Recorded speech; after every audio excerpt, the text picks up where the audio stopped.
Hello everybody, welcome to the stream. Today I have a treat for you. We are reading another academic paper. Yay! So today we are reading Trickster-like experiences while documenting the paranormal, rash analysis of an initial survey. This I found on Instagram. I was scrolling along, and you know me, I've got a lot of witchy stuff on my algorithm.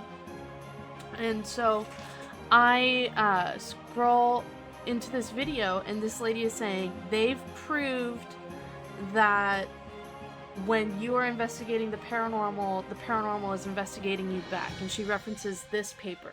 So what I'm going to do is I'm going to read this paper with a skeptical eye and see if that's exactly what they prove. I don't think that's true, because the son of James Horan, who's the first listed here on this paper, got into the comments and said, "You're actually wholly misrepresenting what my father's work is getting at." So I'm super excited to contribute to this discourse. Yeah, let's get into it. Okay, let's read this abstract. Oh, my audio is like way too loud right now. Let me just turn that down. There we go. Okay. Abstract. This online study explored anomalous trickster-like events reported by researchers while writing about ghostly episodes. A convenient sample of 167 participants, made up of 7 credentialed frontier scientists and 160 amateur paranormal investigators, retrospectively endorsed 15 items spanning both subjective experiences, e.g. unusual dreams, emotional shifts, and objective events, e.g. missing files and device malfunctions. Subjective experiences occurred 1.6 times more often than objective events, with endorsement rates ranging from 7 to 30%. Rash analysis revealed a unidimensional hierarchy of 14 coherent items with strong internal consistency. KR20 equals 0.87. I'm not sure what that means. I'm sure it has to do with the rash analysis. I personally have never worked with rash analysis, so I don't really know what that's talking about, but it's mathematical. So we'll just have to do a little bit of research, because what do we do when we come across something that we don't understand? We look it up. Anyways, strong internal consistency and minimal gender-related response bias. The reported anomalies could largely reflect psychological mechanisms such as memory reconstruction, source monitoring errors, and cognitive load, but their clustering and symbolic framing suggest deeper epistemological vulnerabilities. Epistemological is like having to do with human interference and human takes on something.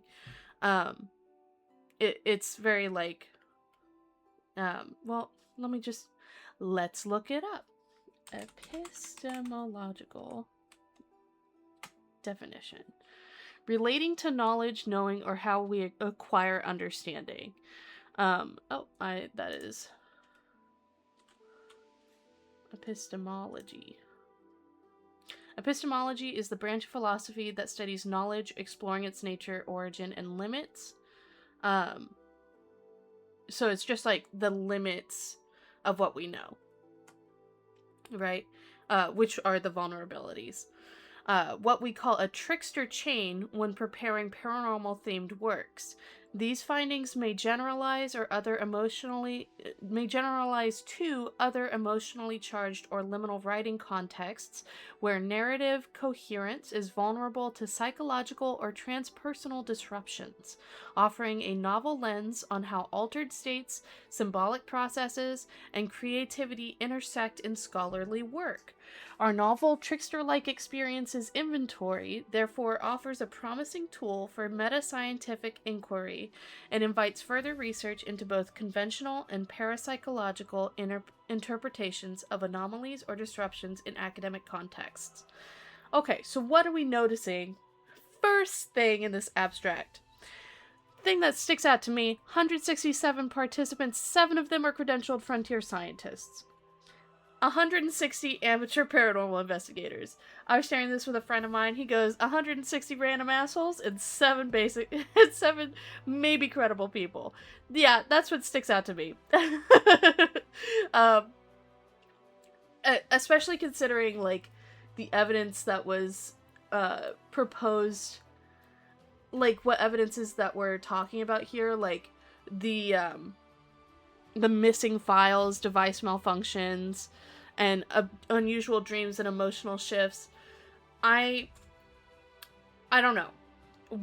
Let's take a look into this, and we'll see. So we have some keywords: artifacts, experimenter effects, hitchhiker effect, liminality, and rash scaling. So the preliminary study was motivated by an unexpected event involving several of the present authors. In particular, a colleague alerted one of us to a phantom citation in Masulu et al.'s technical report on their fact sheet about ghostly episodes, i.e. recurrent anomalies that often attributed to apparitions, haunts, or poltergeists. Personal communication... Oh, that's this citation. Never mind, I'm not going to read that. I do want to read that paper, by the way. In particular, their statement, Watt et al. Noted that 12% of respondents had encountered unusual physical events that they interpreted as poltergeist activity, was flagged for its unfamiliar statistic and erroneous source.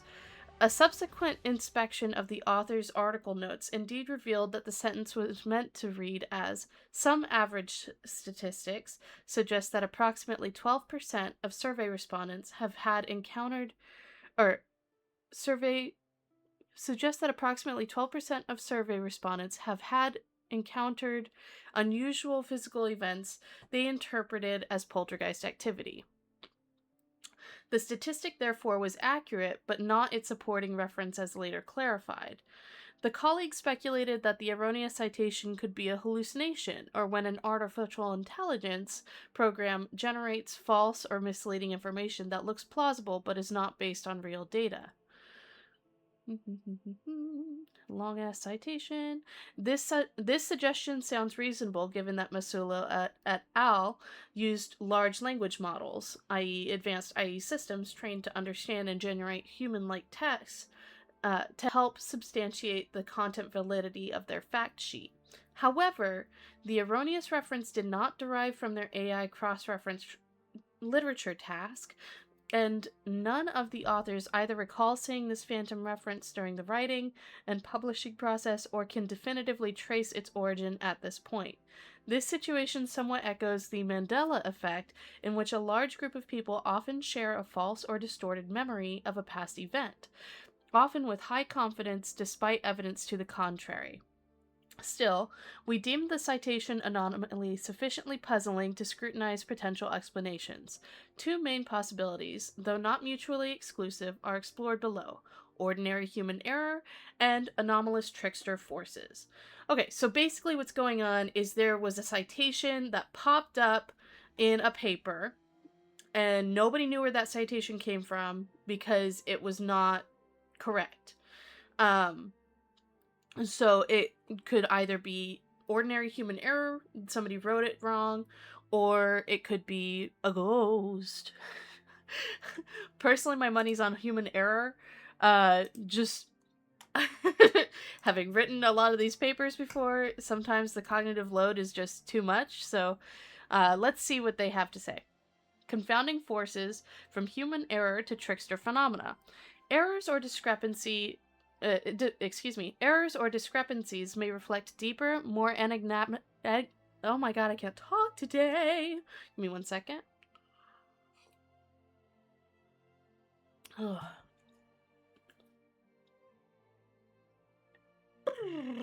Okay. Errors or discrepancies may reflect deeper, more enigmatic dynamics that undermine the reliability and interpretation of historic documentation or field investigation reports in this domain. Human error, such as memory distortions, cognitive biases, or observational inaccuracies, is a well-documented factor in the recording of extraordinary events. Such errors are particularly prevalent under conditions of heightened emotional arousal or ambiguity, where the limitations of human perception and memory are most pronounced. Murphy's Law is another pitfall involving everyday physics. Now, for those of you who don't know what Murphy's Law is, let's look it up. So anything that can go wrong will go wrong, right? So, oh, it's an ad. I shall wait until the ad is over. Do, do, do, do, do, do.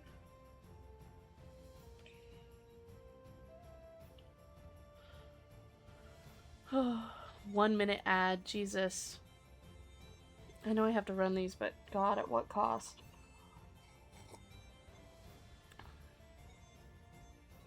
Almost there.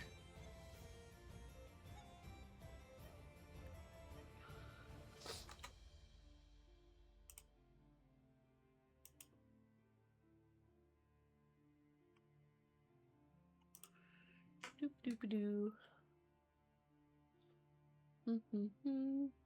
So Murphy's Law.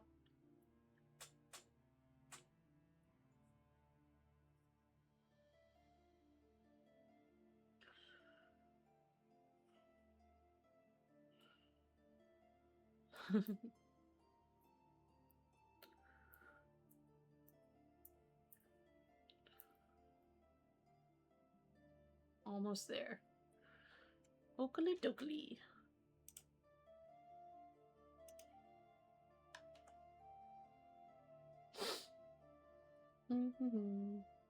Okay, welcome back, everybody. Okay, so we had just spoken about just the human error leads to things like cognitive distortions, or memory distortions, excuse me, cognitive biases, observational inaccuracies, all of these things. There's limits to human perception and memory. And we were just touching on Murphy's Law. Murphy's Law is anything that can go wrong will go wrong. And so it says here, Murphy's Law is another pitfall involving everyday physics. Matthews explained that events like toast landing butter side down or the ubiquity of odd socks follow predictable, probabilistic, yes, and dynamical laws rather than cosmic spite. By recognizing these mathematical certainties, we can reframe many disruptions to scholarly writing and as inevitable outcomes of combinatorial probability and rigid body dynamics rather than supernatural interference.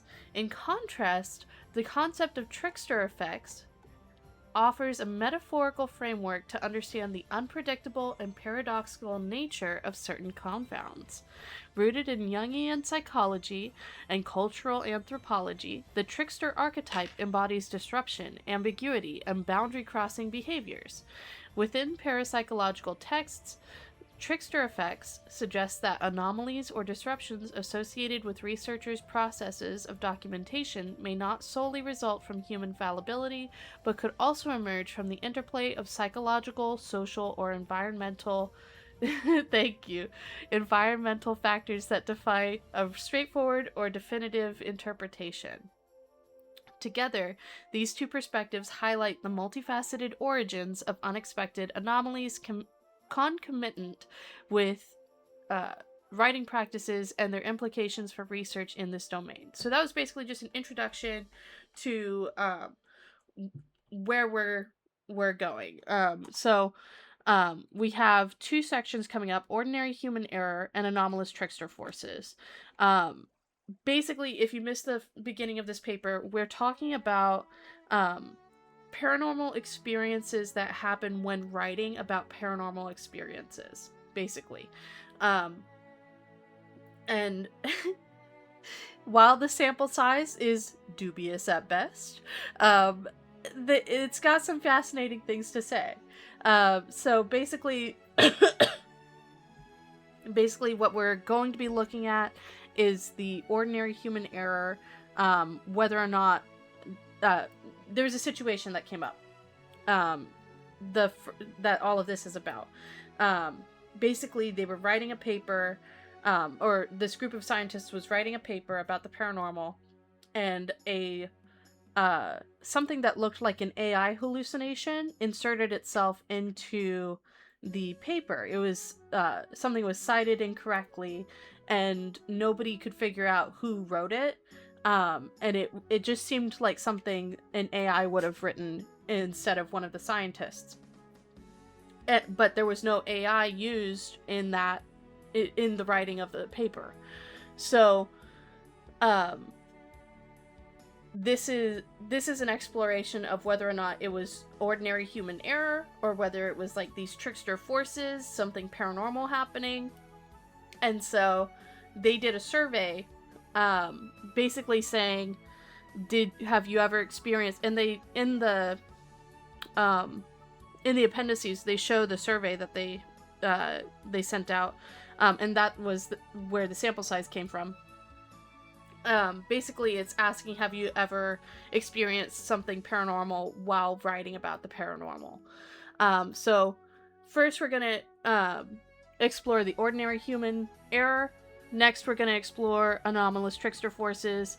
And then I believe it's the discussion after that. The present study after that. Okay. So let's dig in. Ordinary human error. Before adopting esoteric interpretations of anomalous experiences, researchers should obviously consider conventional psychological, physiological, or environmental explanations. For instance, in the present context, many authors claim that nearly every published paper contains at least one typo or minor mistake despite multiple rounds of review and proofing. Table 1 shows that these anecdotes are often affirmed by data on the prevalence of typographical, statistical, and other types of errors in scientific publications. In particular, a bibliometric analysis of 7 high-impact emergency medicine journals over 2 decades found that 1.3% of published articles had corrections issued, with 62.5% of those related to simple typographic mistakes. Notably, 7.2% of the corrected errors were severe enough to potentially impact the study's conclusions. Likewise, Bhatt et al.'s study of 8,910 articles in 5 imaging journals found a 1.77 errata rate, with the majority involving typographical or image-related issues and 0.11% classified as major errors. Errors with statistical reporting are no less problematic. One analysis of 157 radiology articles, for instance, found that only 10 were error-free, as well as 66% exhibited mistakes in summarized data. Another study of 3,788 papers found that 93.3% of the nursing journals contained incorrect representation of p-values. Citation and quotation errors are also common. A meta-analysis of quotation accuracy across medical literature found that 25.4% of references contained errors, with 11.9% being major. Here's the table it was referencing earlier. Feel free to look at that. Is there a way to screenshot that and leave it? Probably. I just don't know if I want to do that right now. But this is the prevalence of error types in the scientific publications. Typographical or errata, high but unquantified. Statistical, 26 to 96% of articles experience statistical or data reporting errors. Quotation or reference errors, around 25% of citations. Duplicate publication, 14.2% of retracted papers. Significant figure inaccuracies, common but unquantified. Good on them. Significant figures are hard. So that's huge. We're nailing it with the significant figures. Statistical inconsistencies, 10 to 15%. Plagiarism, 9.8%. That's not nearly as much as I thought it was. So hey, good on ya. And image or data manipulation, 3.8% of biomedical papers. Not too bad. Okay, so In psychological sciences, analyses using tools like StatCheck revealed that approximately 50% of articles contained at least one p-value inconsistent with reported test statistics. About 15% of statistical errors were serious enough to potentially change a study's conclusions.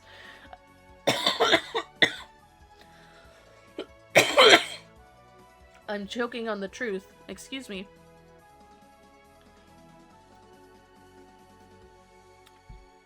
Woo! Okay. Excuse me. About 15% of statistical errors were serious enough to potentially change a study's conclusions. Which was... Yeah, I'm good. Thank you so much.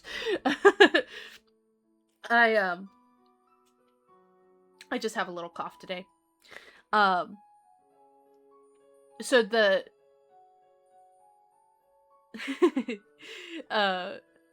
this statistical error that is potentially enough to change a study's conclusion, that's what we're talking about with this, in this error that fueled this study. Additionally, image manipulation and duplication pose concerns for research integrity. A large-scale screening of over 20,000 biomedical articles found that 3.8% contained inappropriate image duplication, with some instances indicating potential misconduct. These findings collectively highlight a troubling level of errors across various scientific domains, with implications for research transparency, reproducibility, and editorial practices. Errors and omissions in private medical records are also widespread. For example, HealthWatch England survey found that nearly 23% of patients in England identified inaccuracies in their medical records. Yikes! These included incorrect personal information, medication lists, and diagnostic labels. Among those who encountered errors, 10% received inappropriate medication. Oh, geez. And 12% were refused treatment as a direct consequence. Yikes on bikes, guys! That's not great! Similarly, a cross-sectional audit of primary care medical records revealed many documentation issues, including incomplete histories and diagnoses. Additionally, 53% of records included management errors, such as incorrect drug dosages and unnecessary investigations, indicating systemic weaknesses in clinical documentation practices. In the United States, girl, we know the United States is going to be bad. A survey conducted across 3 health systems reported that 20% of patients who accessed their electronic health records discovered at least one error.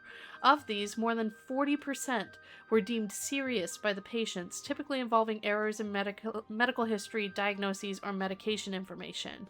Errors are equally prevalent in clinical research data and administrative record. For example, Chan et al. Examined the accuracy of clinical research databases and found error rates ranging from 2.3% to 26.9%. That's a huge range, primarily due to data entry mistakes and misinterpretation of source documents. This result highlights the variability and potential unreliability of datasets used in clinical decision-making and research synthesis. Okay, so basically, they're talking about human error, and they're just saying how common it is to have human error in these papers, like when you're documenting experiences and things like that. I think the use of medical documentation is supposed to be like the best in the world because you're keeping track of like people's health, basically. But it you know, it's not so great. And so basically I think what they're getting at is if it is human error, you're not alone, basically. So now let's get into anomalous trickster forces. Okay, let me get a drink first.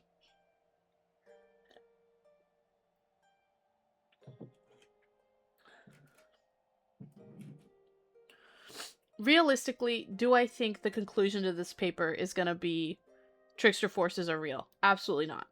I don't think that for a second. But I like that they're entertaining the thought, right? I think that's very inclusive. I think it's not like, I don't feel like written off by it, you know what I mean? Because I've had paranormal experiences in my life. Now, I think in my life, I also have a bipolar diagnosis. So I'm going to experience certain things that other people are not going to experience simply because of the bipolar disorder. Like I'm going to experience hallucinations and different anxieties and things like that, and that suddenly go away when I start taking my medication.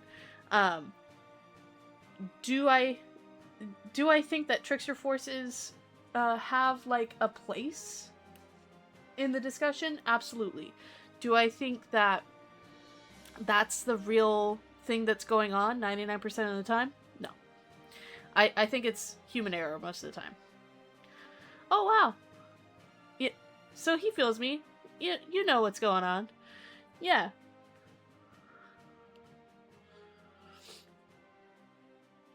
So let's get into anomalous trickster forces. A more provocative interpretation is that Masulo et al.'s phantom citation was a classic trickster event, a concept long recognized in anomalistics and now increasingly scrutinized in parapsychology as a lens for understanding the disruptive or paradoxical features of anomalous experiences and their after effects.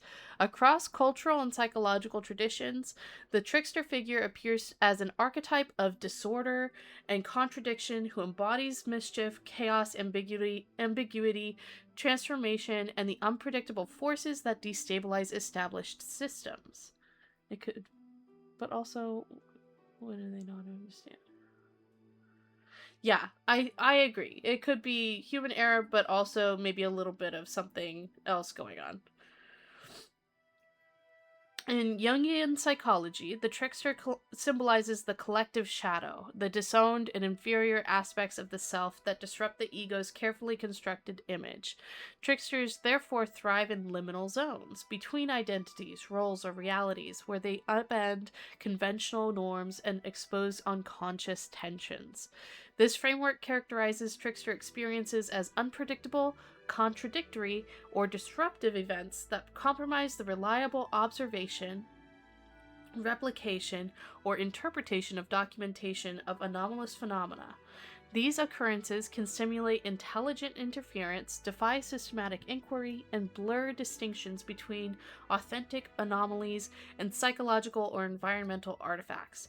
Empirically, such effects have been documented in the laboratory and field, both in the phenomena themselves and in the investigative process.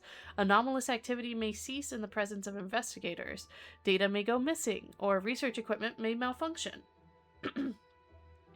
Or percipient behavior may shift in unexpected or erratic ways, as partly influenced by social and contextual variables. Investigators themselves may even become unwitting participants in anomalous episodes, further dissolving the boundary between observer and the observed. These phenomena frequently resist traditional scientific controls and evoke a familiar impression among researchers of being toyed with, a hallmark of the trickster motif. So basically, we're just getting at what is a trickster, right? Oh, the ad has started. It's going to be a minute and a half. Great.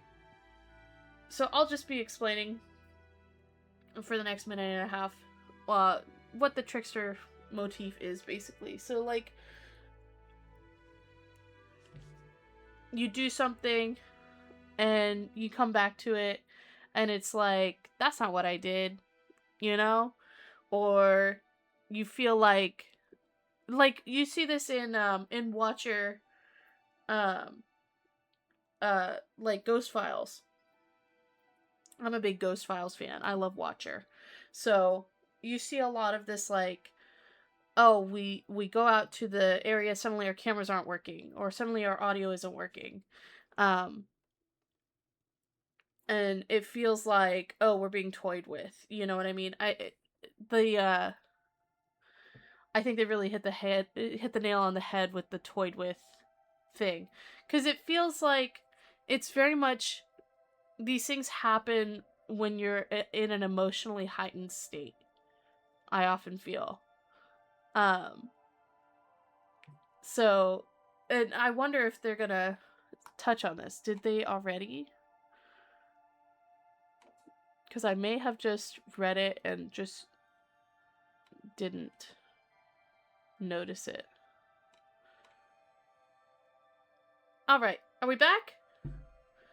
Welcome back! Okay, so, arguably, trickster dynamics also include so-called paranormal contagion, or the hitchhiker effect. This refers to anomalous experiences at a specific hotspot that follow witnesses or investigators after they leave the location. Rather than remaining confined to the original site, ghosts, poltergeist activity, UFO sightings, or cryptid encounters are said to reappear at a percipient's home or travel destinations, sometimes even affecting their friends or family members. Knapp and Kelleher's extensive investigation at Skinwalker Ranch is a classic case study of contagion effects. Military and scientific observers reportedly documented several instances in which orbs, poltergeist-type disturbances, and canine cryptids appeared in their own residences after returning from the ranch. Some witnesses also reported sustained medical or psychological effects linked to these follow-home incidents, suggesting that ostensible contagion effects can persist episodically and sometimes escalate in intensity or variety of manifestations. Empirical studies have long implicated the role of contagious processes in ghostly episodes and other anomalous experiences. However, such snowballing perceptions are often explained via standard psychology, such as fear responses or suggestion effects. For a review on emotional perceptual and behavioral forms of contagion, see Huron et al. 2025.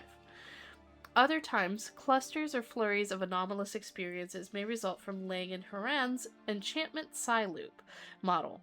In particular, situational enchantment is a mental state defined by a sense of dissonance and ontological shock. I don't know what ontological means. Let me look that up really quick, because when we don't know what something means, we look it up.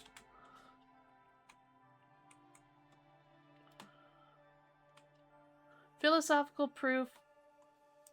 Ontological meaning.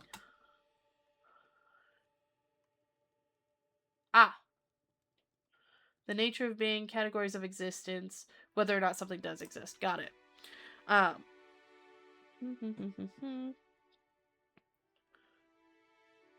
In particular, situational enchantment is a mental state defined by a sense of dissonance and ontological shock, which is produced when... I wonder what they mean by this. Ontological shock. Probably like the shock of seeing something they don't think exists, or something like that. Like something that doesn't exist interfering with them or being perceived. Which is produced when one's normal waking experience is disrupted by a sudden and profound awareness that seeds a transcendent feeling of connection to an ultimate reality. Oh, okay. So that's what they mean. I just needed to read on. Okay. People often become enchanted when delighting in art, experiencing nature, or participating in other kinds of immersive experiences that markedly alter people's perceptions or notions of reality. Importantly, Lang and Horan, found that enchantment is not only an after effect of anomalous experiences, but also a facilitator of successive events. Specifically, repeated path analyses of questionnaire data confirmed a self-reinforcing loop between situational enchantment and anomalous experiences as mediated by paranormal belief and transliminality, i.e., a hypersensitivity to psychological material originating in the unconscious or the external environment. I think that's really important right there. So let me read it again. Specifically, repeated path analyses of questionnaire data confirmed a self-reinforcing loop between situational enchantment and anomalous experiences as mediated by paranormal belief and transliminality. Hypersensitivity to psychological material originating in the unconscious and the external environment. So basically, you believe something, and then something in the environment triggers that belief, and you're like, oh, it's the thing. So that's really interesting.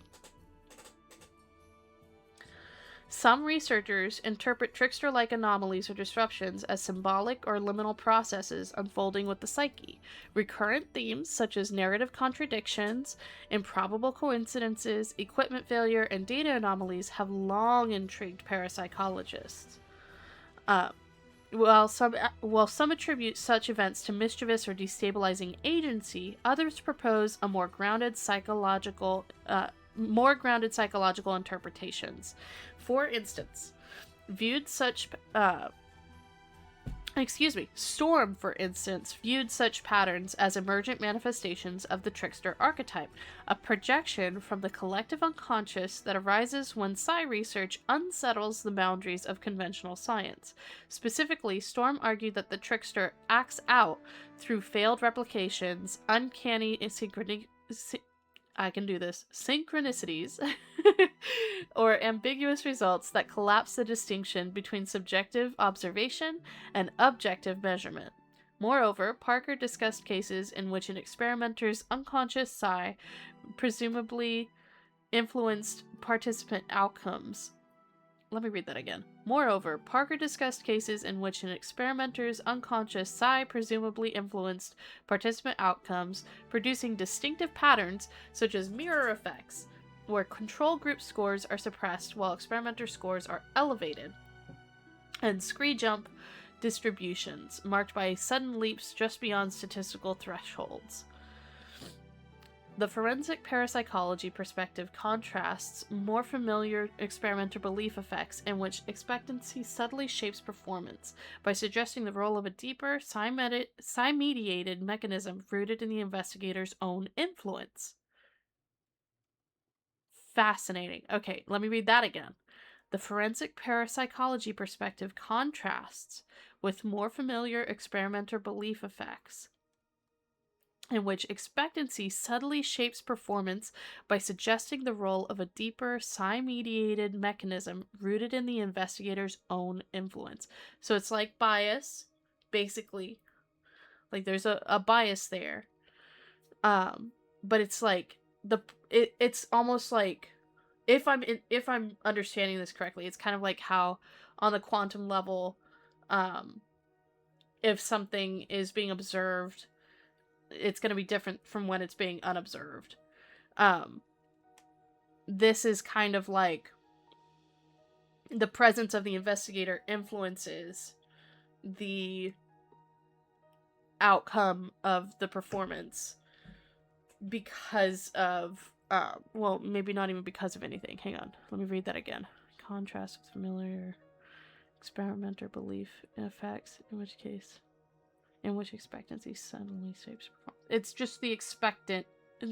What you expect will shape the performance of your experiment, which is like confirmation bias, basically. We know about this. I got there. Took me a second. Rather than adopting the broad mythological figure of the trickster, Kennedy argued that we must translate that image into concrete, testable hypotheses about the human and cultural factors that underlie psi's apparent capriciousness. He warns that leaving trickster undefined risks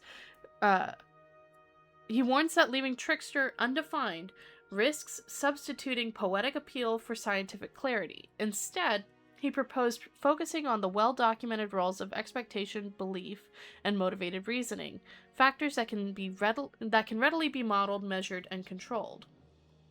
The preceding shows, I feel like we're getting to the juicy parts. The preceding shows that some authorities view the trickster as a symbolic key to understanding the deep ambiguity of paranormal phenomena.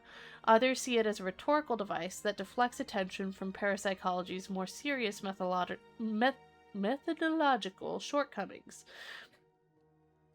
Notably, field investigations, especially those involving poltergeists or recurrent spontaneous psychokinesis, often unfold in liminal environments characterized by emotional volatility, ambiguous social roles, or personal marginality. Such conditions are certainly fertile ground for both symbolic projection and cognitive distortion. Ultimately, trickster-like phenomena seem to illuminate the epistemological and methodological fragility of studying phenomena that are transient, emotionally charged, and deeply context-dependent.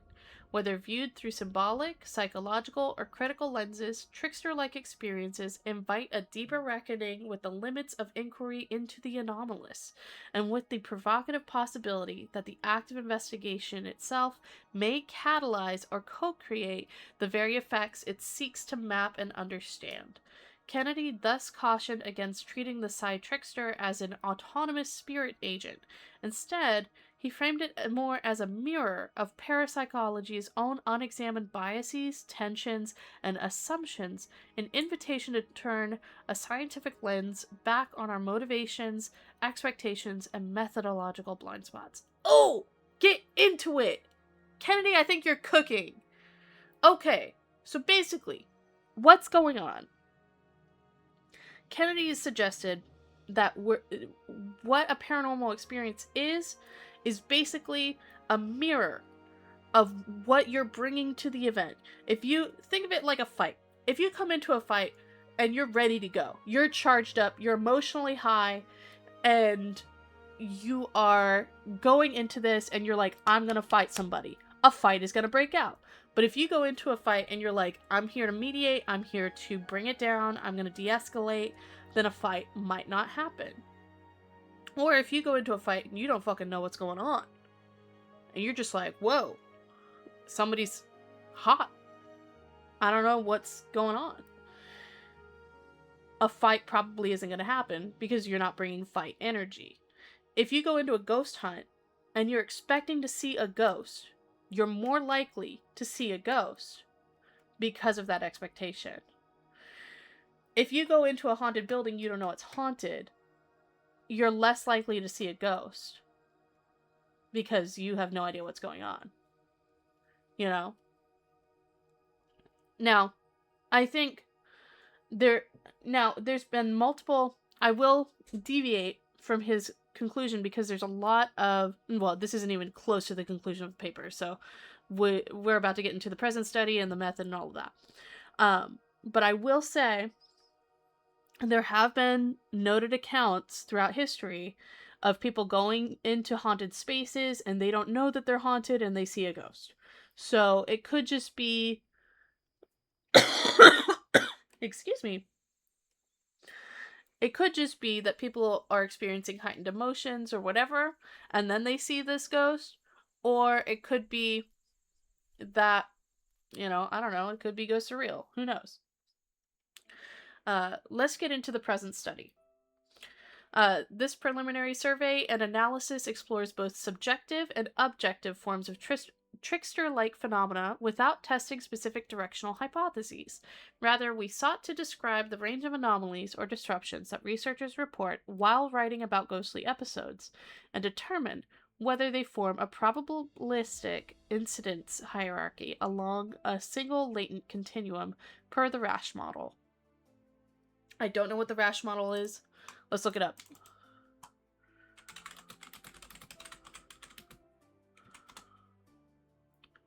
The Rasch model is a famous statistical tool in item response theory that measures a person's ability against the difficulty of a test question. Oh!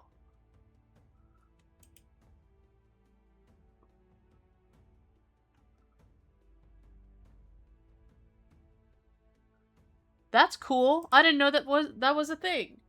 Sick. Okay, cool. Let me get a drinky really quick. Okay.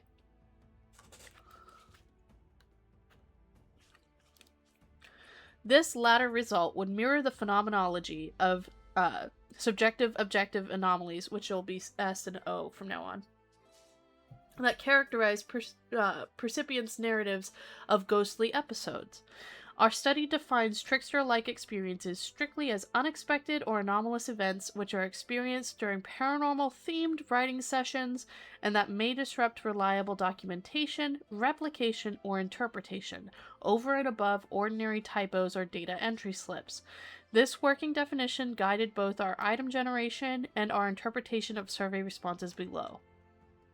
To immediately clarify, rash item hierarchies have the property that for two occurrences, x and y, that are reported with probabilities px and py, and px is greater than py, this relation holds regardless of the number of other trickster-like experiences that individuals reported. Moreover, px greater than py holds that all subgroups of respondents, men versus women, older versus younger respondents, etc., it holds across all of those subgroups. Got it. The method section explains rash scaling in more detail. However, we use it here not just as a measurement tool, but also as a way to uncover the underlying patterns in how researchers experience certain trickster-like disruptions and anomalies. As demonstrated in other contexts, I'm intrigued to see how they do that. Oh, there's going to be an ad in like 30 seconds, so I'll try to keep my eyes on it and make sure that I don't read anything too crazy while you guys are away. As demonstrated in other contexts, rash scaling can illuminate meaningful connections among these reported experiences and offer an empirically grounded framework for improved recognition and documentation such as phenomena, hypothesis generation, and theory development. Specifically, rash scaling creates a hierarchy of events that indicates the order in which trickster-like experiences are likely to occur. Beyond issues of measurement, we also consider how trickster-like experiences may function as transpersonal signals, episodes during which ordinary cognitive boundaries loosen. Oh, the ad has started. Okay, I will reread this in just a second.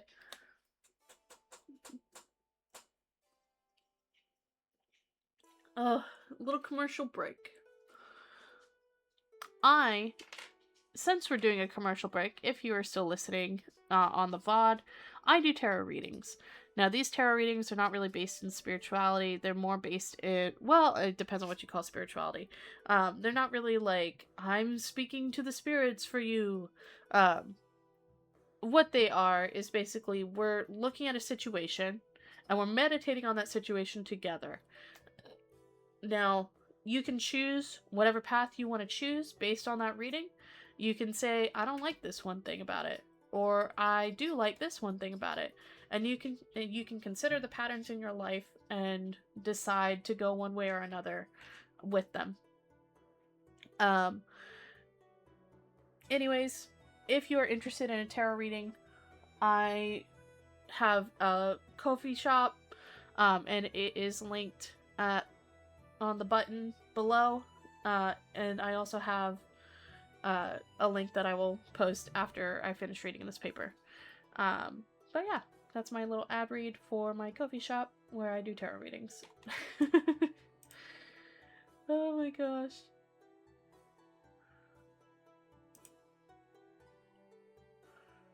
Alright, are we back? I think we're back. Okay, let me get back to where I was. I'm gonna just read this whole last paragraph because I was like halfway through before the ad started.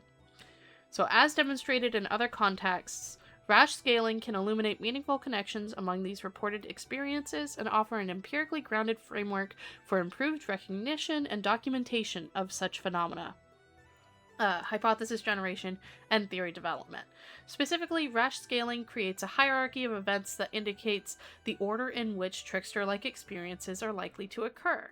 Beyond issues of measurement, we also consider how trickster-like experiences may function as transpersonal signals, episodes during which ordinary cognitive boundaries loosen, enabling contact with symbolic, archetypal, or transrational,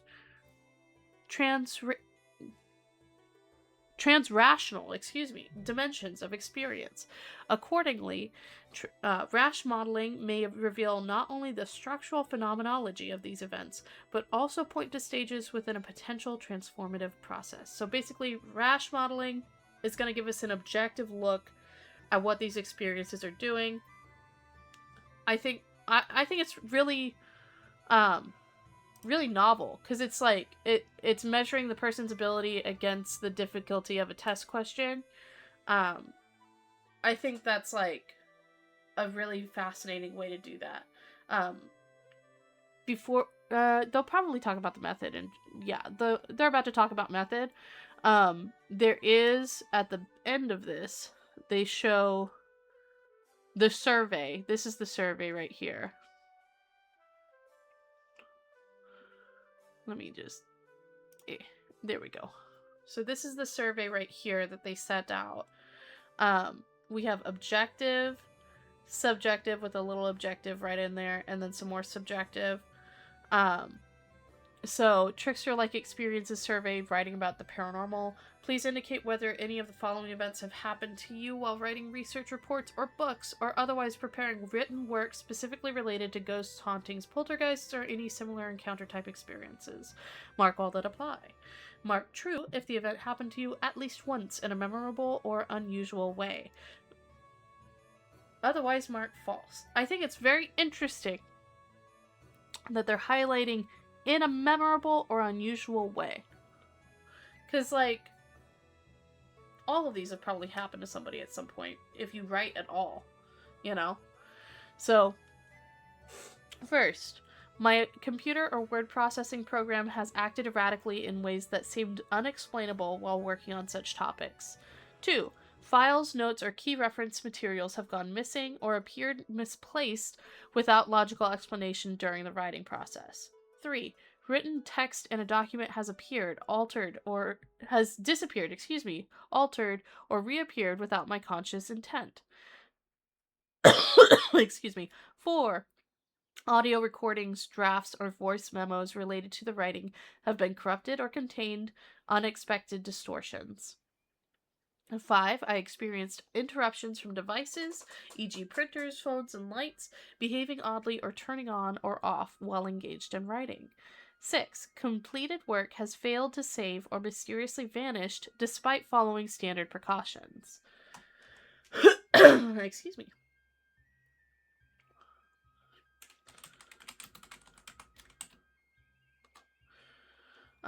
Sorry, I got a message from somebody. 7. I've encountered meaningful coincidences, e.g. strange noises, relevant media playing, that occurred exactly as I was writing specific content. 8. I felt as though an unseen presence was observing, influencing, or interfering with the writing process.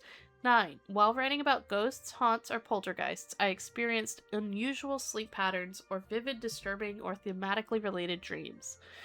10. I've noticed time distortions, lost time, time passing unusually quickly or slowly while working on these topics.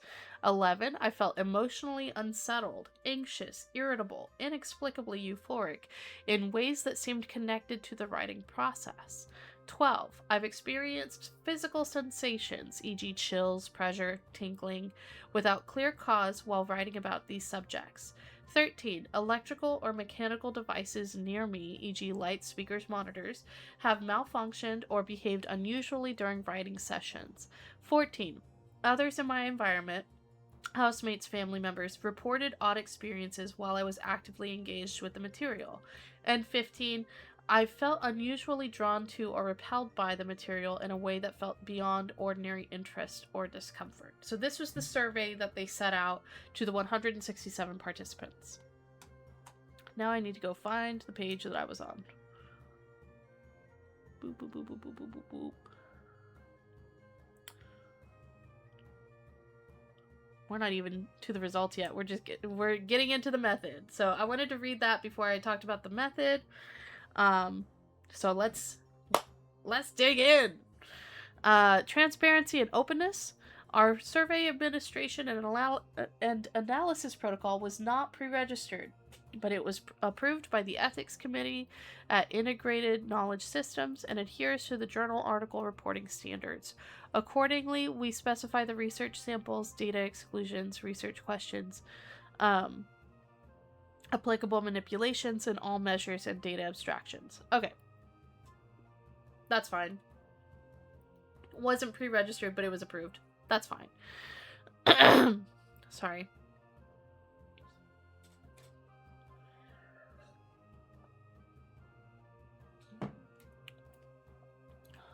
So, participants. We used a global outreach campaign on social media combined with direct email appeals, described below, to recruit a convenience sample of paranormal-oriented researchers comprising 68 men, 95 women, and 4 other, which are prefer not to say, or non-binary or gender fluid. Respondents were segmented by paranormal investigators, i.e., amateur scientists or self-styled ghost hunters, and credentialed scientists, professionally trained researchers. This sampling difference is not unexpected considering the ratio of citizen scientists to active parapsychologists in this domain. So basically, it was 160 random assholes and then 7 credentialed scientists. Which we touched on earlier in this video, because that's the thing that stuck out to me the most from the abstract. But what they're saying is true about the rash analysis, that shouldn't matter. It should actually be better that we have the amateurs involved, because it could just be like they're like how difficult the question is, because yeah, I'm having a hard time explaining what I mean, but that's fine. Let's keep going. You guys know what I mean, so it's fine. The participants met our inclusion criteria if they reported having had any trickster-like experiences during periods of active writing about the paranormal. This included preparing research reports or case files, book chapters exploring psychological theories of poltergeist phenomena, articles about patterns in ghost reports, documentary scripts interpreting evidence from media projects on haunted landmarks, conference presentations, or popular magazine features on well-known hauntings and associated controversies. I'm so sorry, I have got to burp. Okay, excuse me. Even so, these varied contexts arguably all involve a psychological state involving strong attentional focus or narrative immersion. Our recruitment efforts primarily targeted participants in the US and UK, but country of residence information was intentionally omitted to prioritize perceived respondent anonymity and to streamline participation. As our initial focus was to explore general trends and patterns rather than conduct cross-cultural analyses, demographic granularity was deemed non-essential at this stage. Avoiding country-level data collection also minimized potential privacy concerns and encouraged broader engagement from respondents who might be sensitive to location disclosure. This approach supports the exploratory nature of the research, allowing for efficient data collection while laying the groundwork for more targeted demographic analysis in future phases. I'm excited to see the future demographic analyses, because certain cultures view ghosts very different ways. Like, ghosts, like when Disney built Mystic Manor, they did it in such a way because ghosts are not perceived the same way they are in, I believe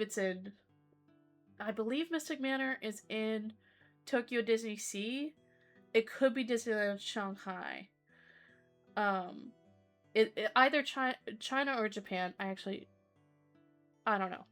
In the East, there is a Disney park, and at this Disney park, they were not able to do Haunted Mansion because ghosts are not perceived the same way there as they are in the United States or in the UK. So I think it's very interesting, the demographic data across cultures. I think that would be a fascinating study to do. So let's look at the measures. Participants specified their age and gender, as well as completed 2 measures in the standardized order. Cognitive self-check. This single binary yes or no item screens for psychological risk factors. Have you either used an illegal drug or misused a prescription medication within the past year and or been diagnosed or received professional treatment for a serious mental illness or condition? Based on prior research linking substance use and comorbid psychiatric disorders to disruptions in cognition and written expression, we use this index as a control variable to help account for these potential sources went the wrong way, of trickster experiences when researchers are actively engaged in the writing process. Excellent, because I know that as somebody with bipolar That is definitely a factor for me. Trickster-like experiences inventory. We developed this first generation content corroborated pool of 15 binary true and false items, see the appendix, that's what I read earlier, as an exploratory instrument without a claim of final construct validity. Accordingly, no prior information on its psychometric quality are available. Because it's first generation. The items derived in part from anecdotal reports provided to us by colleagues, as well as drawing on strange events that typify ghostly episodes. In particular, the items reference various subjective, objective, anomalies or disruptions that respondents mark if they occurred at least once in a memorable or unusual way, while writing about ghosts, hauntings, poltergeists, or other encounter-type experiences. The rating statements do not imply a paranormal origin or interpretation for the subjective objective phenomena, consistent with other measures that distinguish between anomalous experiences or percipient attributions, e.g. Oh, that's a citation, excuse me. The KR20 reliability of the raw person sums in our sample was 0.87, indicating excellent internal reliability, and we describe in the response bias effects section below that the TEI's rash scoring has a mean of 50 SD 10. I don't know what that means. Hopefully they get into it. So the procedure.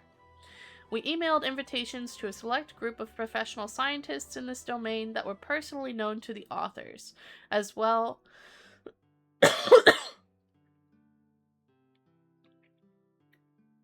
excuse me.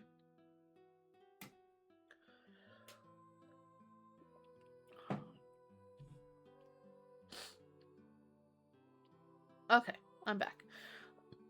We emailed invitations to a select group of professional scientists in this domain that were personally known to the authors, as well a parallel social media campaign was launched that targeted the broad community of amateur paranormal investigators. Both approaches contained a brief description of the study and a link to the online survey. After accessing the link, participants reviewed an informed consent statement and provided consent by proceeding with the survey. The survey was administered using Google Forms, a web-based survey tool that enables secure and accessible online data collection. Respondents completed the survey at their convenience using personal devices, and no personally identifying information was collected. The data, available on request to qualified researchers, were automatically stored on the survey platform's encrypted server and downloaded for analysis upon survey closure. Data analysis was conducted primarily by the second author, who is independent from Masulu et al. Okay. Rash Scaling Primer. Here we go. This is going to be a lot of math, so it's going to be hard to read. Just bear with me. We're getting to the results. It's just a couple paragraphs. We'll be good. As detailed by Lang, rash scaling places items and persons along a common latent dimension in a logit metric. Customarily, items' locations are referred to as their difficulty, DI, and persons' J traits are referred to as TJ. T for trait, J for whatever. In other words, items with higher logit values represent content that are more difficult as indicated by their lower endorsement rates. For items P and Q with difficulties DP and DQ respectively, whenever DP is less than DQ, the rash model item P has a greater probability of being endorsed or selected than does item Q. Moreover, this property holds for all respondents J, regardless of these respondents' trait levels. Oh, the respondent... Okay, the respondent is J. Gotcha. The binary rash model describes the probability P of items endorsement. The probability P of items endorsement as the ln of Pij over 1 minus Pij equals Tj minus Di. The quantities T and D are estimated here via Lineaker's Winsteps Rash scaling software. This item's... Oh, there's an ad. God dang it. Okay. That's okay. It's probably for the best that there's an ad. This item's fit to the Rash model is quantified here by their outfit, which represents the mean square difference between the empirical responses and the responses entailed by the model. The theoretically expected outfit value is 1.0, but the values between 0.7 and 1.4 are generally deemed acceptable in practice.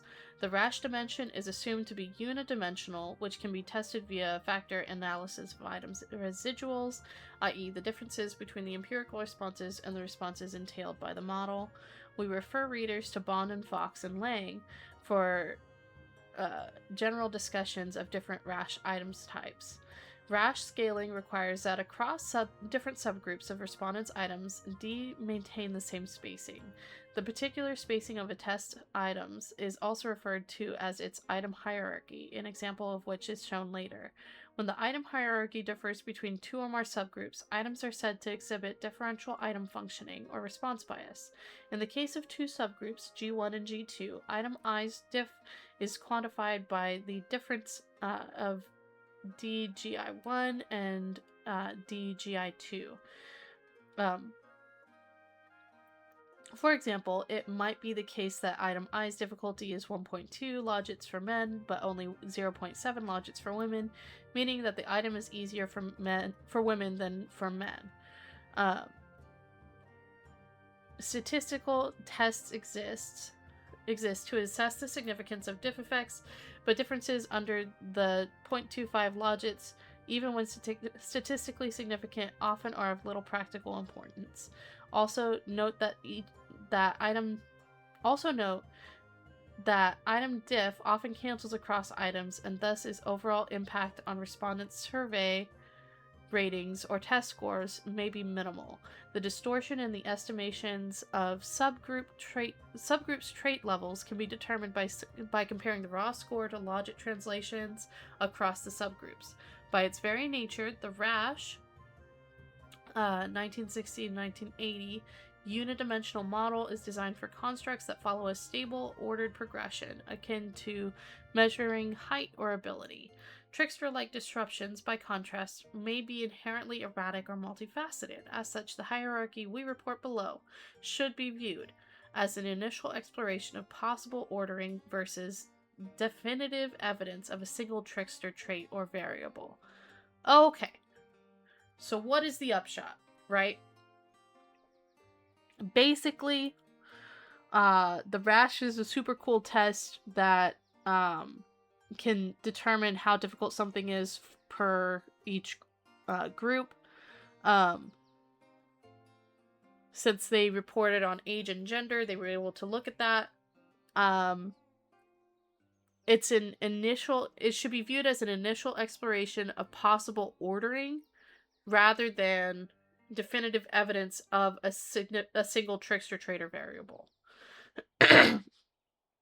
So let's look at the results, right? So descriptive preliminaries. The participants collectively endorsed all 15 trickster-like experiences, with percentages ranging from 7% to 30% across all participants.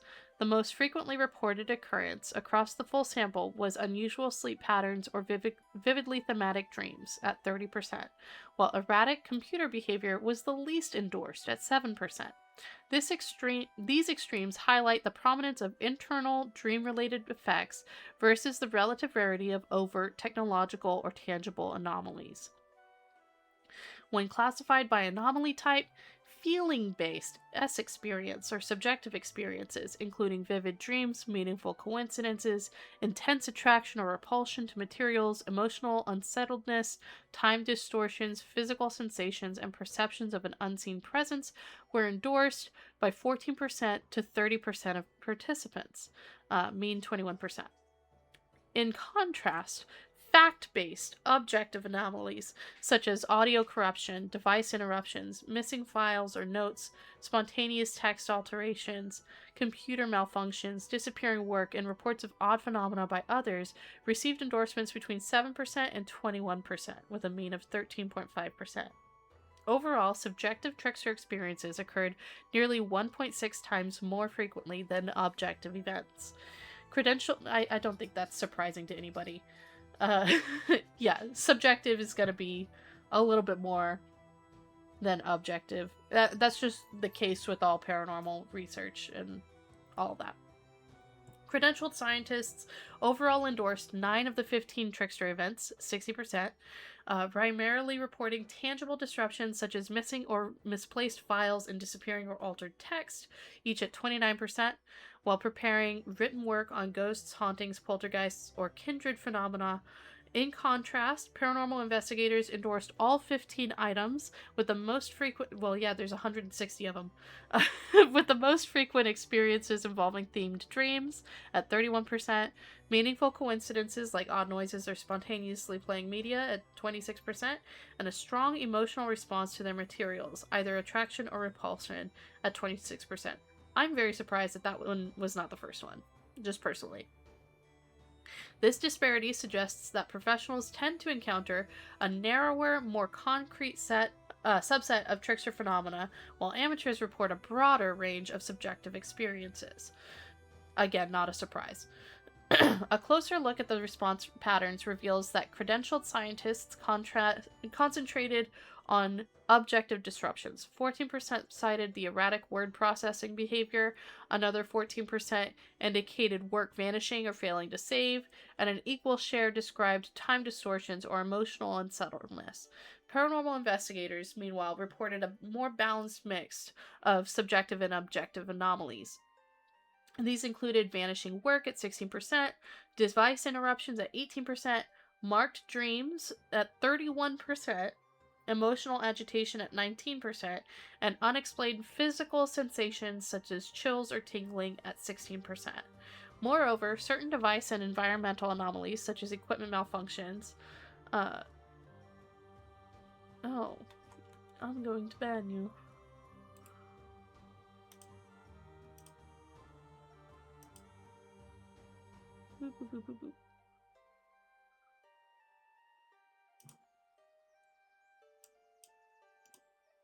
There we go. Sorry, there was just somebody posting ads in my chat. Where was I? Moreover, certain device and environmental anomalies such as equipment malfunctions at 14%, lighting or phone disruptions, and odd experiences by other people nearby at 13% were almost exclusively reported by paranormal investigators. Again, this makes sense because there's 160 of them, and there's only 7 of the others. Finally, note that 12% of the paranormal investigators who responded yes, who were 19 of which responded yes to the cognitive self-check item, whereas none of the credentialed scientists endorsed it. This result aligns with previous findings that link ghostly perceptions to a history of psychological adversity or diminished mental well-being.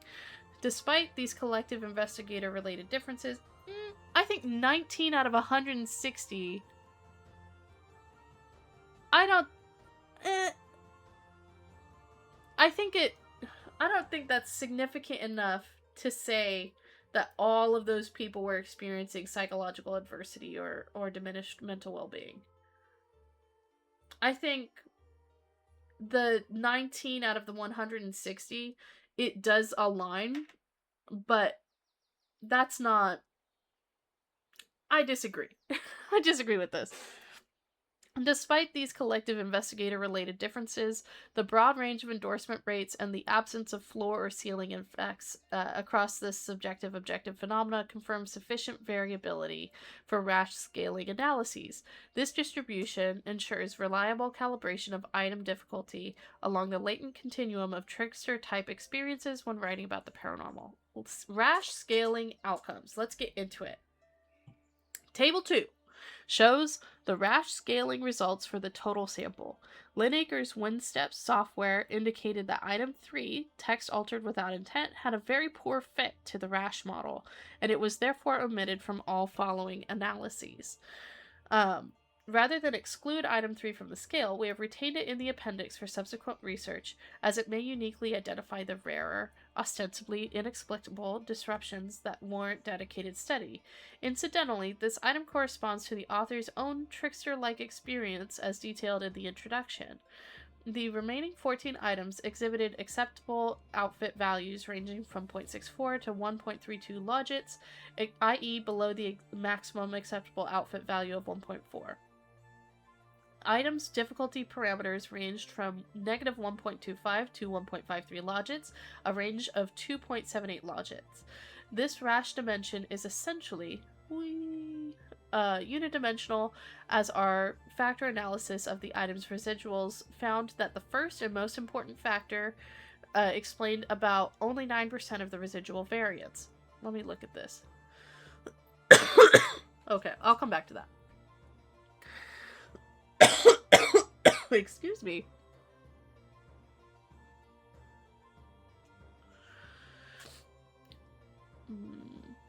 The rash logit values define a clear continuum running from highly accessible, inward-focused experiences, thematic dreams at negative 1.25 logits, coincidences and topic attraction repulsion at negative 0.77 logits, through a midpoint of borderline phenomena, audio distortion and time emotion shifts near negative 0.4 and negative 0.2, to increasingly rare, outward-facing anomalies, saving work vanishing at 0.16 logits up to erratic computer behavior at 1.53 logits.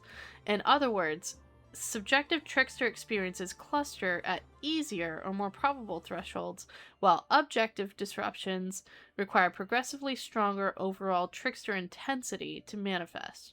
Moreover, the zero logit threshold neatly bisects internal and external events, revealing two subtiers: minor equipment oddities, logits about equals 0, and substantive data or device failures, logits at greater than 0.6. The bifurcation suggests a pragmatic hierarchy for further research, i.e. vivid, low threshold experiences for early detection, and the high threshold anomalies as more robust indicators of trickster dynamics, all the while recognizing they inhabit a single graded landscape of cognitive environmental interplay. Excuse me. Response bias, or diff effects. The diff tests reported in Table 3 indicate that the rash hierarchy of trickster experiences is stable across the subgroups of respondents defined by age, divided by the median age, researcher group, paranormal investigator versus credentialed scientist, and the cognitive self-check index. I'm going to go ahead and go back and look at Table 2. I don't like that they put just a note on this paper. I don't like how they formatted this with Table 2 in the middle of the response effects when it was part of the rash scaling and outcomes. That's just me. I don't like that. So let's look at the items frequency distribution and summary of rash scaling analyses across total sample.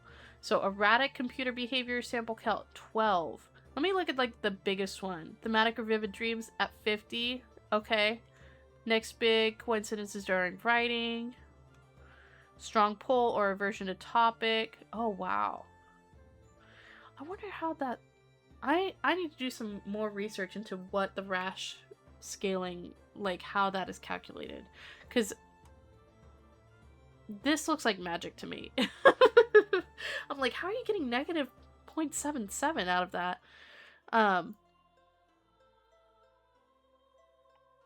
don't know. That's very interesting. I would like to see commentary. I mean, I haven't finished this paper yet, but I would love to see a peer-reviewed commentary on this paper. And maybe we will see it. You know, you never know. So, anyways. The diff tests reported in Table 3 indicate that the Rasch hierarchy of trickster experiences is stable across the subgroups of respondents defined by age, divided by the median age, researcher group, paranormal investigator versus credentialed scientist, and the cognitive self-check index, mental health, substance abuse history, or not. No item varied between the respective subgroups by more than 0.25 logits, while also being statistically significant. However, item 4, audio distorted, occurred 1.65 logits higher for men than for women, meaning that women were more likely to report audio distortion than the men were with equal trait levels. This item's diff, nevertheless, had a negligible effect on the estimation of respondents' overall trait levels, so we retain the item. Table 3 also reports the differences between the various diff subgroups referred to above.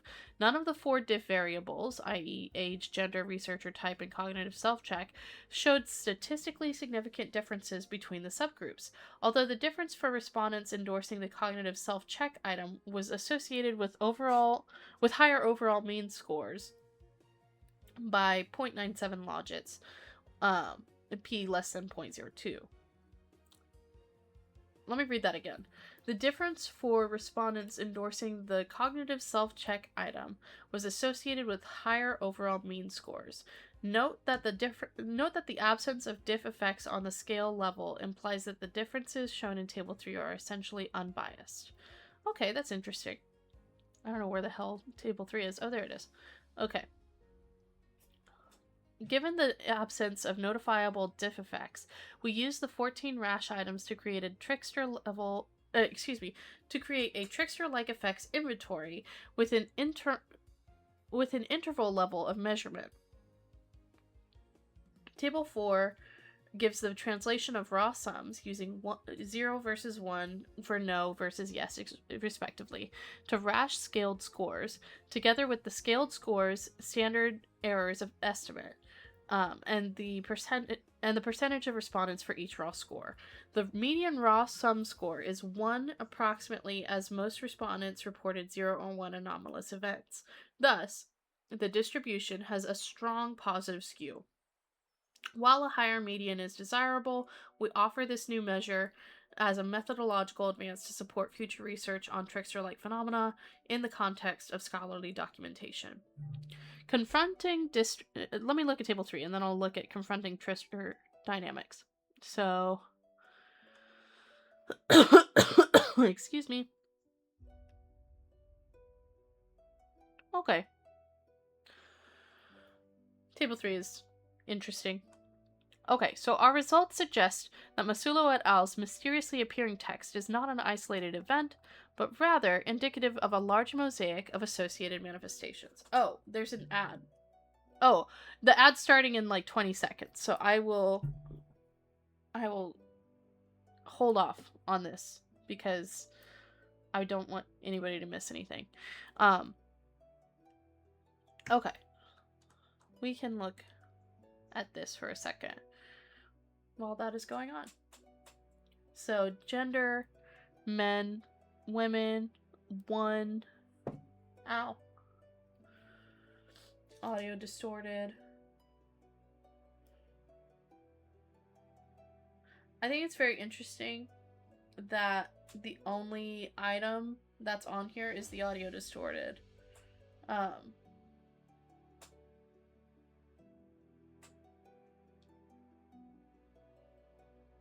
I think that's fascinating.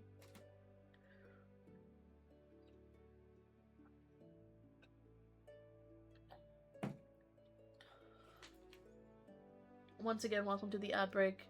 Since we are doing an ad break anyways, I might as well, for those who are still listening to the stream, might as well put it out there. You can order a tarot reading from me. It is not, it's not super, like, spiritual. It just is a way to meditate on whatever situation you are going through or you are thinking about. It could even be used as a writing exercise. I've done that before. If you're a writer and you want to brainstorm ideas for a story, tarot readings are perfect for that. And I will absolutely not steal that because I am not a good writer. Let me tell you.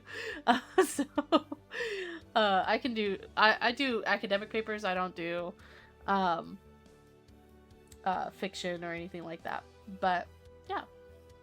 Welcome back, everybody. Okay, so let's get into this.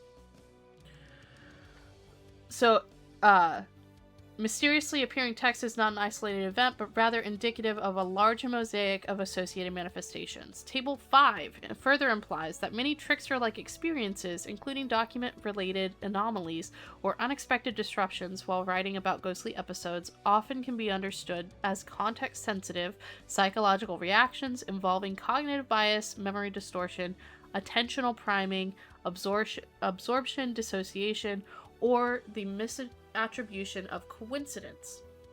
Indeed, the rash estimates in Table 2 ostensibly map onto the real-world error dynamics in Table 1 in interesting ways. Through the correspondences are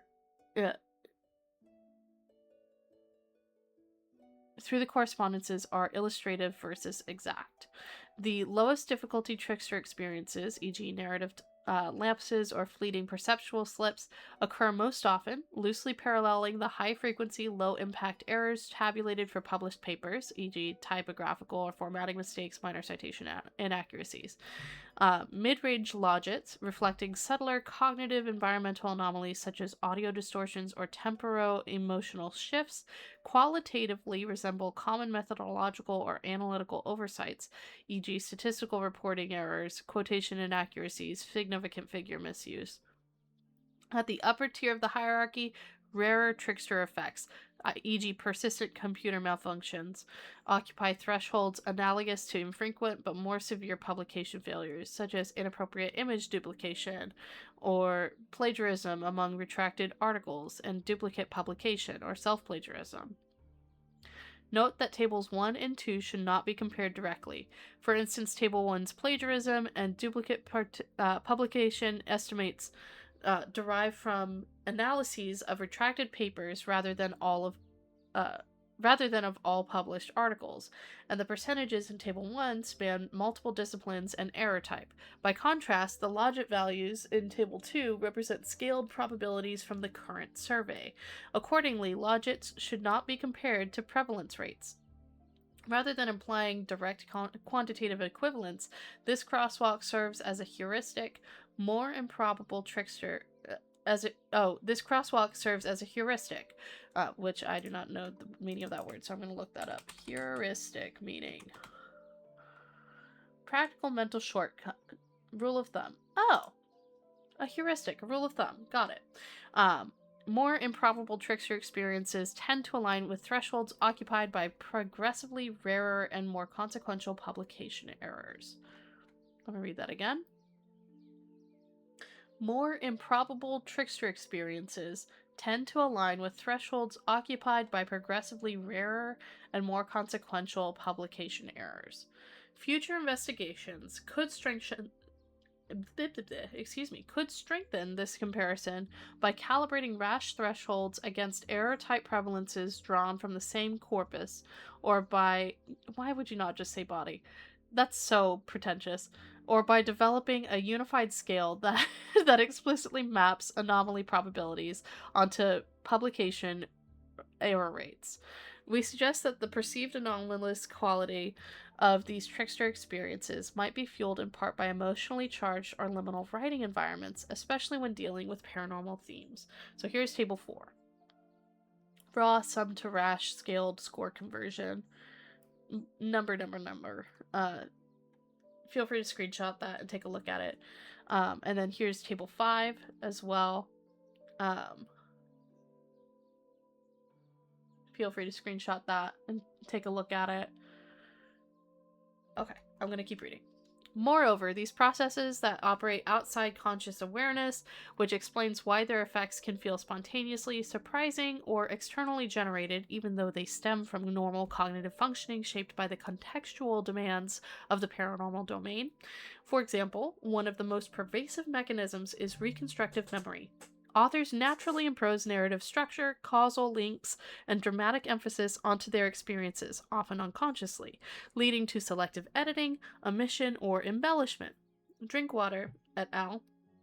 Directly spoke to these and other psychosocial influences in their VAPIS, i.e., versatility, adaptability, participability, universality, and scalability model of ghost narratives. These changes are not typically experienced as falsifications, but rather as truthful representations that feel accurate. When discrepancies are later discovered by the author or others, they may appear anomalous or mysteriously inserted, reinforcing a trickster like impression. Metacognitive blind spots can further complicate this process. People frequently overestimate the accuracy and coherence of their memories and writing, especially under emotionally arousing or cognitively taxing conditions. As a result, inconsistencies or subtle errors may go undetected until much later. When these lapses surface, they seem to lack a clear origin, appearing inexplicable or externalized. A closely related explanation is source monitoring error, which occurs when individuals misattribute the origin of a memory, e.g., mistaking something imagined or inferred for something directly experienced. Given that paranormal investigations often involved imagination, suggestion, and ambiguous stimuli, the stage is set for false recollections that feel authentic but are in fact narrative constructions. These distortions remain invisible to the writer until re-encountered as oddities. Priming and expectancy effects are also highly relevant. When researchers anticipate anomalies or have internalized the trickster motif as a guiding narrative, they may unknowingly attend more to irregularities, overlook mundane explanations, or remember ordinary disruptions, e.g., lost files, technical glitches, or as paranormally significant. These effects operate automatically and shape both perception and memory without conscious intent. Another plausible common mechanism is cognitive load. Writing about complex, ambiguous, or emotionally intense phenomena, such as hauntings or poltergeist activity, might overload working memory and reduce attentional bandwidth. This would increase the likelihood of unnoticed omissions, contradictions, or disjointed narrative flow. Such shortfalls often mirror the memory disruptions reported in individuals with elevated transliminality. What the hell is transliminality?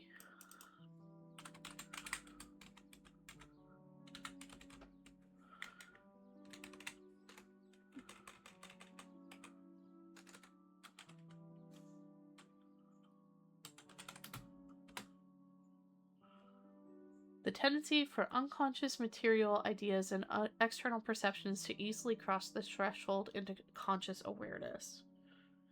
Got it. Okay. Transliminality. I now know what the meaning is. Dissociative type experiences, including psychological absorption and compartmentalization. I've never realized how big that word is. Oh my god. Compartmentalization can further contribute to these disruptions. Under conditions of emotional arousal, overstimulation, or fatigue, not uncommon states during field investigations or periods of reflective writing, authors may encode memories in a fragmented or discontinuous manner. These I love the use of the word discontinuous manner here, and I'll get into that in a little bit. These disjunctions can later seem uncanny or intrusive when encountered during report review. Importantly, while many trickster experiences might be explained via established psychological principles, their convergence is emotionally charged and meaning-rich contexts, raises intriguing questions.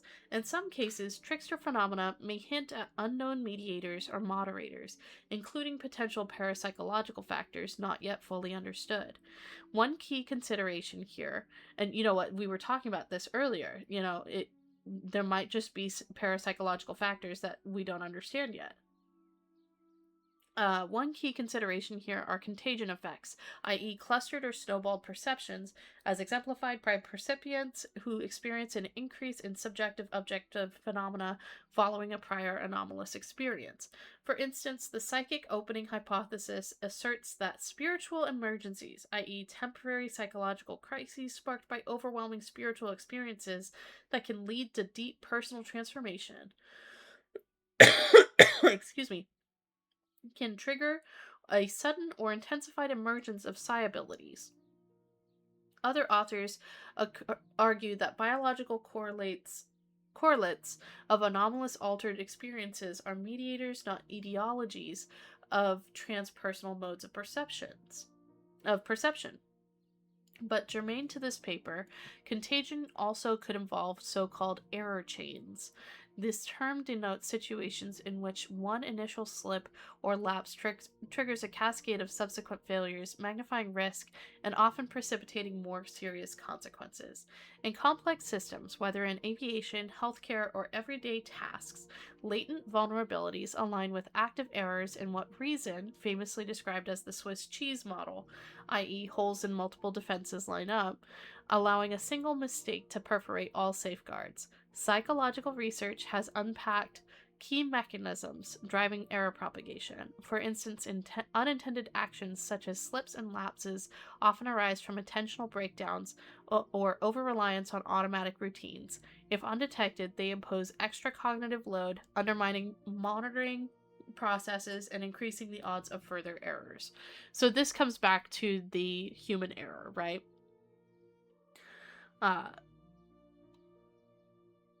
Limitations and future research directions. Our preliminary findings must be interpreted with caution. Most notably, our use of the trickster moniker could be criticized for being overly broad and imprecise. That is, branding every odd event or disruption in academic writing as a trickster experience might risk diluting the concept into a vague catch-all label. The survey's explicit framing along these lines may have further attracted respondents predisposed to the trickster concept or fueled confirmation bias with the subjective-objective phenomena, potentially inflating endorsement rates and limiting generalizability. Which is exactly what happened and what brought me to this paper. The overreporting of certain perceptions or symptoms is a well-known confound in many areas of social, scientific, and biomedical research, and notably in the context of non-ordinary experiences. Conversely, those who have found the trickster term irrelevant or pejorative may have opted out, introducing a degree of selection bias. Excuse me. Respondents also did not specify the full context, frequency, or disruptiveness level of their anomalous experiences, and we did not assess relevant perceptual personality variables such as transliminality, paranormal belief, ambiguity tolerance, or aberrant salience, all of which are likely to modulate perception or attribution. For instance, higher transliminality correlates with aberrations in short-term memory and proneness to cognitive load. Future studies should therefore examine these and other potential covariates to clarify the role of individual differences. Likewise, the emotional strain and liminality inherent in writing about anomalous phenomena may itself generate both routine errors and vivid subjective experiences. Distinguishing liminality-driven effects from the distinct trickster dynamic is therefore a key goal for future comparative research. Although our survey built in some controls, cognitive self-check scores, and credential versus citizen scientist groups, we did not compare trickster experiences across paranormal versus non-paranormal writing contexts or sample a wider array of comparison groups. Other types of topics or liminal creative fields, as reviewed in the introduction, might also be similarly conducive for anomalies or disruptions. Specifically, ethnographic memoirs, trauma narratives, or creative nonfiction might also bring about trickster experiences, such as missing archival documents and oral histories, or unexplained emotional leaps in memoir drafts. Focused cross-disciplinary applications would therefore be beneficial for testing the TEI's robustness and revealing whether the hypothesized dynamics are universal across immersive writing types. Education and expertise may further shape how investigators interact with trickster dynamics. Novices may overattribute anomalies due to inexperience, while experts may rationalize biases through narrative overfitting or resistance to disconfirming evidence. This suggests that expertise may promote rather than eliminate certain cognitive distortions. Table 6 outlines additional variables, such as emotional investment, disciplinary norms, and collaboration dynamics that warrant systematic investigation. Fresh studies might also explore if these effects manifest only in the field versus the office, or otherwise exhibit different rash hierarchies across various settings, similar to Haran et al., who found distinct haunt hierarchies for subjective objective phenomena reported under spontaneous, primed lifestyle, fantasy, and deceptive reporting conditions. Similarly, the view that liminality is anti-structure might predict that the frequency or intensity of anomalous trickster experiences, as measured by the TEI scores, will increase in more rigidly controlled research or writing protocols. And lastly, the rash hierarchy of trickster phenomena might differ when considering an investigator's lived experience during single research or writing project versus an investigator's lifetime inventory of such experiences when writing about the paranormal. Excuse me. We likewise recommend that future studies, in addition to measuring the individual differences noted above, also assess for researchers psi-conducive or inhibitory dispositions to flag potential experimental psi effects. Despite these limitations, exploratory surveys like ours offer strategic benefits. They can reveal directionality, establish potential effect sizes, test recruitment feasibility, and generate foundational data for instrument refinement and hypothesis development. RTEI through preliminary provides a promising metric for quantifying trickster-like anomalies that are reported within certain contexts. Future work should test its comprehensiveness and applicability across varied writing or related environments to sharpen its reliability and theoretical grounding. The rash-based alignment with known publication errors is illustrative rather than definitive, but it affords a starting heuristic for contextualizing some trickster-like experiences, because genuinely anomalous trickster events are likely rare and heterogeneous. Our one-factor rash solution may instead be capturing the more common variants of routine errors, carelessness, attentional lapses, or normal memory distortions. Thus, studies should explore multi-factor solutions, i.e., just separate error and anomalous subscales, to check for a distinct parapsychological component after accounting for the probable occurrence of ordinary mistakes. Yet the trickster-like experiences considered in this study were not independent, but rather predictably interrelated, irrespective of researcher age, gender, or type.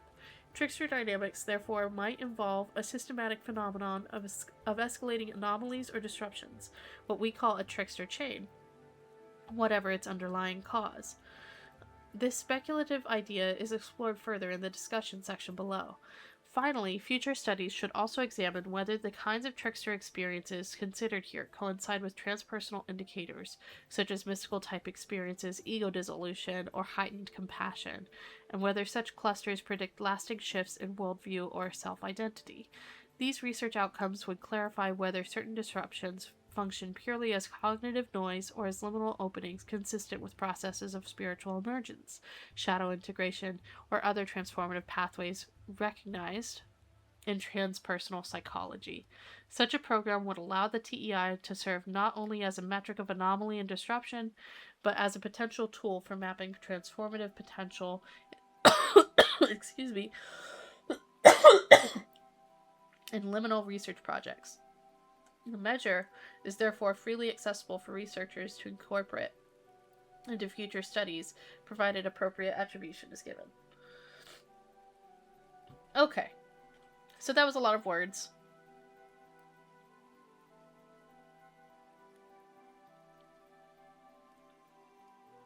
Future research questions about trickster experiences in academic publishing. Okay. Basically, there's a lot of things that go into this, and in future studies, you should go with these guiding questions that they put out in Table 6. This is basically like the what they would do on round 2 kind of thing. And if you want to screenshot that, you are welcome to. I will give you a second.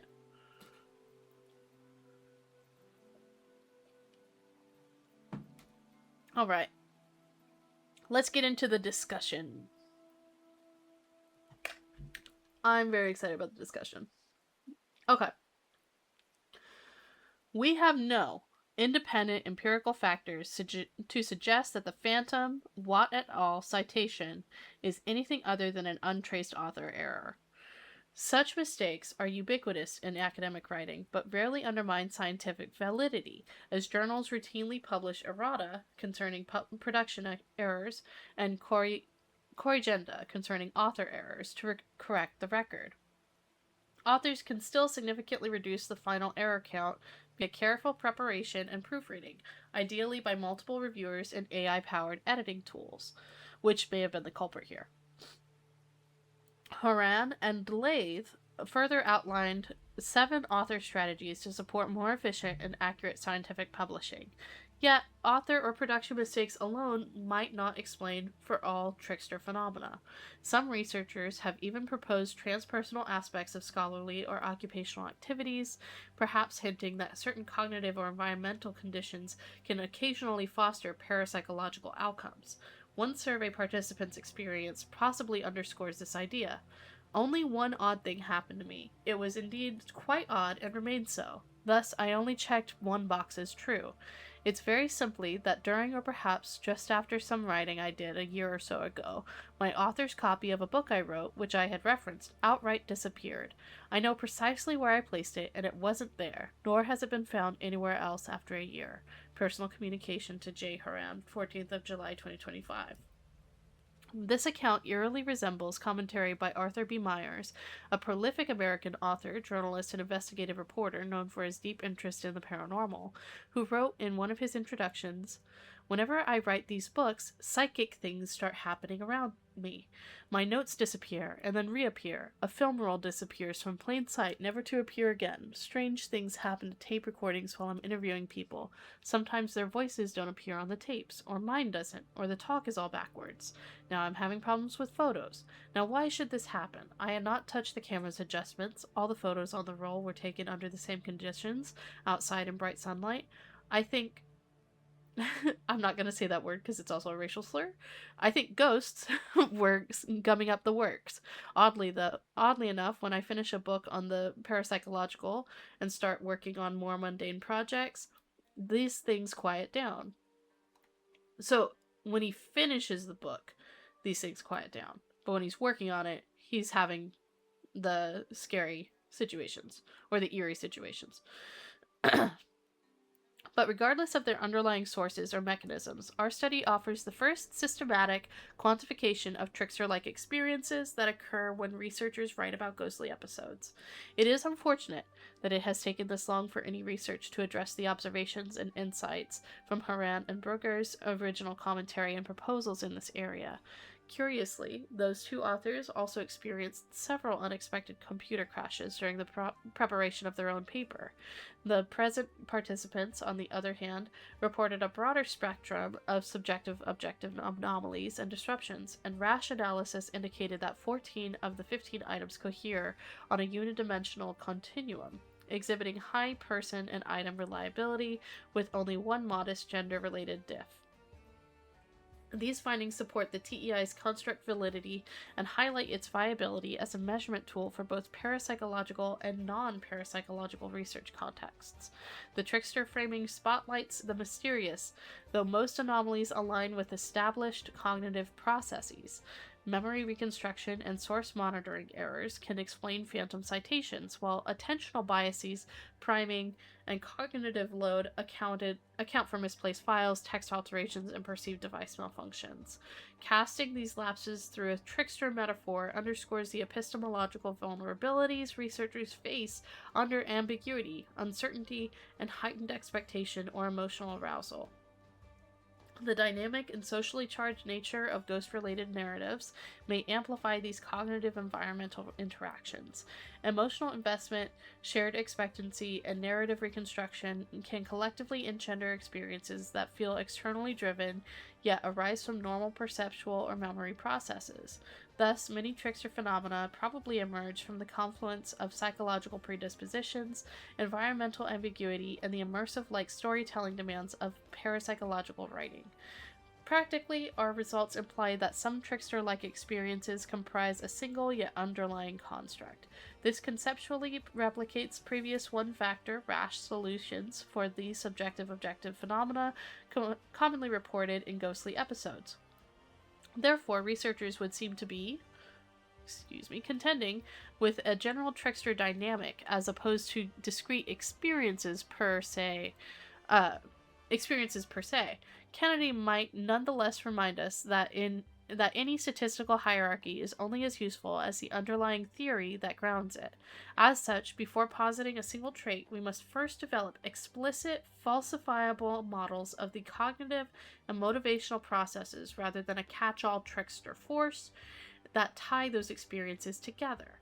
That said, to mitigate inadvertent cognitive confounds, investigators should adopt rigorous documentation practices, systematic proofreading protocols, independent cross-checks, and where feasible, blind control conditions to distinguish routine memory or attention lapses from genuinely unexplained anomalies. Studying trickster dynamics in research and reporting contexts therefore enriches our understanding of human behavior under conditions of ambiguity, emotional arousal, or symbolic resonance. The robust clustering of subjective and objective anomalies somewhat mirrors the hitchhiker or contagion effects discussed by other authors. From a parsimonious standpoint, an initial glitch, such as a missing file, heightens vigilance and expectancy, might trigger an error or trickster chain in which each subsequent lapse validates the paranormal narrative and primes further lapses of cognitive load. From this viewpoint, contagion effects reflect the metacognitive artifacts of trickster dynamics rather than a transcontextual paranormal process. Illustratively, Matthews noted that if a shopper faces n checkout lines and the chance of picking the slowest is exactly 1 over n, then the narrow Murphy zones on maps along edges and folds paradoxically cover more than half the total area despite their slim appearance. In the same way, the proffered trickster chain model perhaps suggests the minor writing anomalies or disruptions, e.g. lost files, themed dreams, predictably accumulate under cognitive load according to simple probabilistic and dynamical laws, producing a sequence of events that feels mischievous but is in fact mathematically foreseeable. Nevertheless, non-ordinary mechanisms remain a tantalizing possibility. Lang and Horan's idea of an enchantment psi loop suggests that a solitary but salient anomalous event can instigate a self-reinforcing cycle of heightened transliminality and further psi-conductive states, eliciting successive anomalous experiences. Our trickster chain concept aims to describe the pattern sequence of subjective-objective anomalies that unfold during the process of writing about paranormal topics. Unlike expectancy chains, which are primarily driven by suggestion and cognitive priming, or paranormal contagion effects, which involve the apparent transference of anomalous phenomena across time or location, trickster chains are marked by their disruptive ambiguity an apparent escalation in intensity or improbability. We hypothesize that these sequences often begin with a low threshold anomaly or disruption, such as narrative lapses, emotional agitation, or vivid dreams, that sensitizes the researcher's attentional field and primes a heightened receptivity to further anomalies. Subsequent events may include increasingly concrete disruptions, e.g. missing files, equipment malfunctions, that seem disproportionate to situational factors and resist clear attribution. Hill et al.'s VAPAS model further provides an explanatory bridge for these cascading sequences. In particular, some of the present trickster effects might exemplify the participatory nature of ghost narratives. These low-threshold, ambiguous disruptions, vivid dreams, coincidences, sudden emotional shifts, act as participatory cues that recruit the writer's attention and invite interpretive engagement, thereby reinforcing narrative salience. The model's elements of versatility and adaptability explain how these subjective cues map easily onto existing cultural templates and are reshaped to fit differing audiences and media, increasing their transmissibility. Scalability amplifies small, locally experienced anomalies into wider contagion chains through sharing, revision, and social retelling, while universality makes such signals broadly resonant across diverse readers and investigators, which in turn biases source monitoring and expectancy during drafting and review.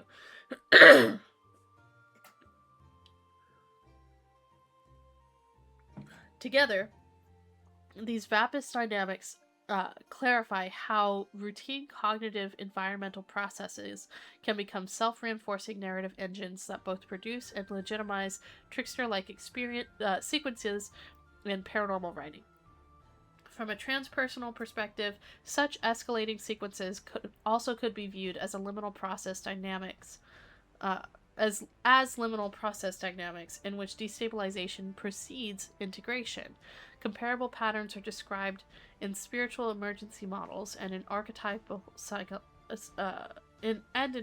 psychology, where the trickster signals a confrontation with shadow material. Interesting. And a potential reorganization of consciousness.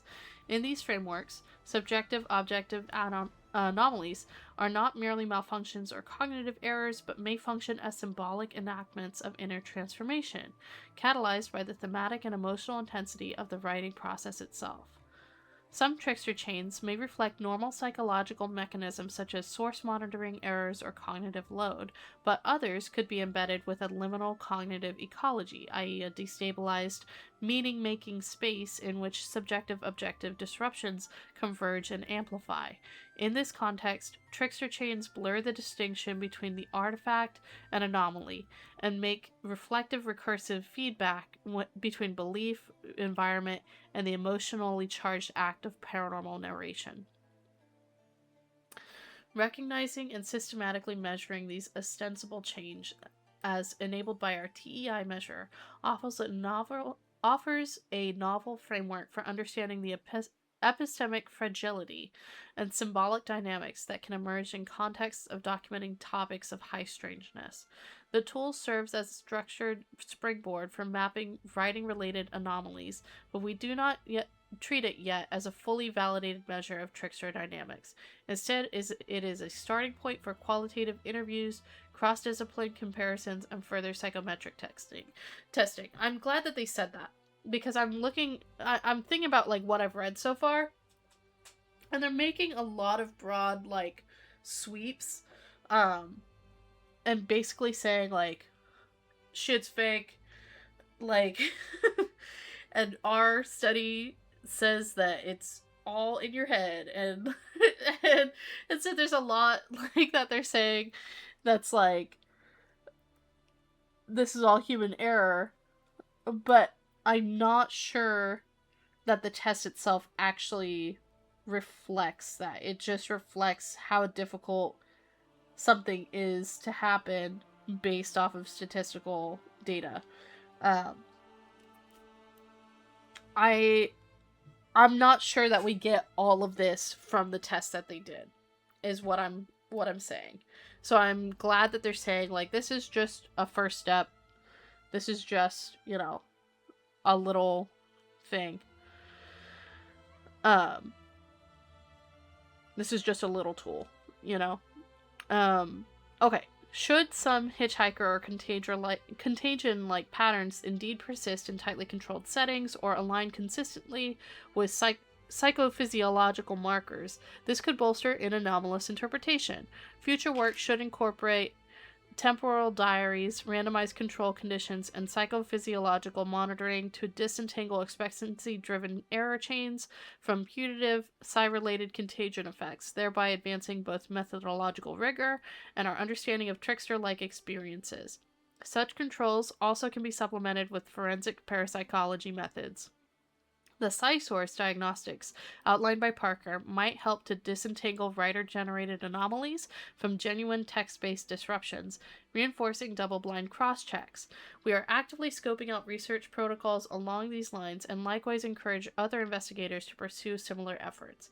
In this way, we might discover consistent support for adding the trickster phenomena outlined here to the comprehensive inventories of haunt-type anomalies published by Dillon and Haran and colleagues. Interpreting unexpected disruptions through the trickster archetype sharpens our awareness of epistemological fragility across qualitative and experiential fields. Narratives in ethnography, trauma studies, and parapsychology often unfold non-linearly or fragmentedly, underscoring the need for methodological reflexivity and safeguards against overconfidence in report coherence. Rather than dismiss paradox or resistance as noise, the trickster motif invites researchers to treat such disruptions as anomalies, as diagnostic markers of deeper complexities in knowledge construction. Trickster-like events thus serve as a powerful lens for metascience, highlighting observer influence, paradigm limits, and the provisional nature of scientific claims. Modeling trickster-like experiences within a rash framework transforms fleeting anecdotes into quantifiable phenomena and delivers the first empirical model and associated tool for probing subjective objective anomalies or artifacts that manifest when researchers write under liminal conditions, such as describing ghostly episodes or related topics. The TEI tool therefore paves the way for diary-based, blinded, and psychophysiological investigations that can help to tease apart conventional error chains from potential parapsychological-rooted contagion effects. In Kennedy's view, the psi trickster is not simply an experimental nuisance, but a signal that our standard assumptions are insufficient. Accordingly, the trickster is perhaps more than a confound to be managed. It is also a potential teacher, inviting deeper reflexivity and transformation. I like that. That's when I do my tarot readings, like that's absolutely what I'm thinking of. Like any anomaly is just an invitation for transformation. And deeper reflection. Although this doesn't say reflection, it says reflexivity, but transpersonal and clinical parapsychological approaches thus encourage us to meet such moments with both methodological discipline and openness to the possibility that the very act of inquiry can alter the consciousness of the inquirer. In this sense, experimenters themselves may unwittingly act as tricksters. Embracing the trickster archetype as a diagnostic lens likewise reminds researchers to adopt rigorous proofreading, independent cross-checks, and transparent reporting, practices that sharpen epistemic humility and reinforce the provisional nature of scientific activities and claims. Accordingly,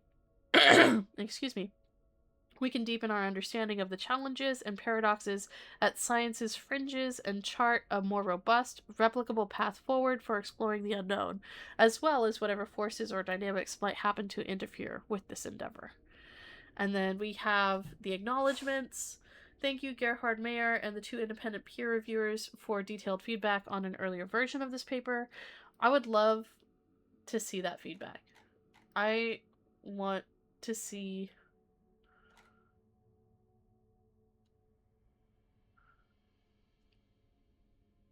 I am fascinated by this paper. Okay, so ultimately they're just saying, we can't say anything about whether or not the paranormal is real. What we can say is that it's very rare, and we can say that it's very likely that coming into a situation with a belief or idea of the paranormal is going to change the way that you view something to be more paranormal than it is. And I think if you watch ghosty shows, like if you watch Ghost Files with Shane and Ryan, and you see Shane going into these haunted places, he's very skeptical, and like he doesn't experience anything paranormal. But Ryan goes into these places, he's very much a believer, and he experiences a lot of paranormal activity.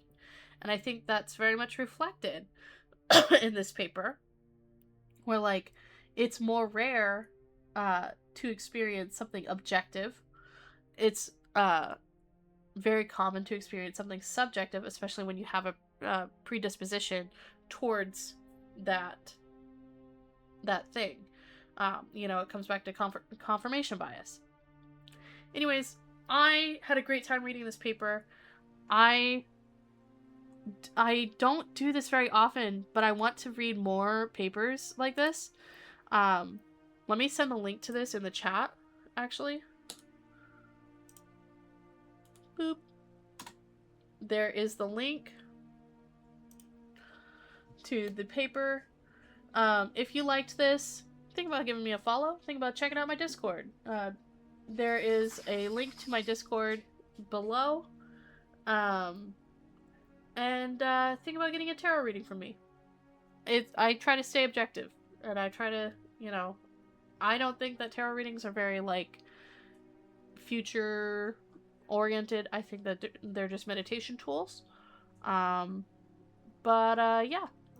Check out my links below.